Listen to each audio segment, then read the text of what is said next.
যারা বলেন নামাজ পড়তে ইচ্ছা করে না, ভালো লাগে না, নামাজে গেলেই অন্যমনস্ক হয়ে যায়, তাদের জন্য একটা কথা, আপনি নামাজে যাবেন, 40টা দিন ওয়াক্ত মোতাবেক আপনি নামাজ পড়ে দেখেন। আমি আপনাকে জামাতে বলবো না, ওয়াক্ত মোতাবেক যেখানে সুযোগ পাবেন, কাজা করা যাবে না, ওয়াক্ত মোতাবেক আপনি 40টা দিন আপনি নামাজ পড়েন। ওয়াক্ত থাকতে আপনি 40 দিন 5 ওয়াক্ত নামাজ আপনি পড়েন। কয়েকটা সূরা আপনারা অক্ত সহ পড়ে নেবেন। অক্ত সহ পড়ে আপনি ওই সূরাগুলা দিয়ে বারবার আপনি নামাজ পড়বেন।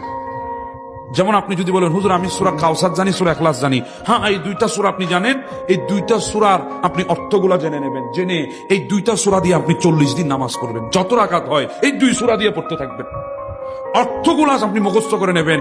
যখন আপনি নিয়ত বেঁধে বলবেন কুল হুয়াল্লাহুল আহাদ আল্লাহুস সামাদ লাম ইয়ালিদ ওয়া লাম ইউলাদ ওয়া লাম ইয়াকুল লাহু কুফুয়ান আহাদ, বলছেন কুল হাবিব আপনি বলে দিন হুয়াল্লাহুল আহাদ, আল্লাহ এক, আল্লাহুস সামাদ ওই আল্লাহ যারা কারো মুখাপেক্ষী নয়। এভাবে যখন অর্থগুলো আপনার শব্দের সাথে সাথে আপনার মস্তিষ্কে যখন আপনাকে আঘাত করবে, আপনাকে শয়তান হাজারো চেষ্টা করে নামাজ থেকে আপনার নজর, আপনার ফিকির, আপনার খেয়াল 1 সেকেন্ডের জন্য দুনিয়ামুখী করতে পারবে না।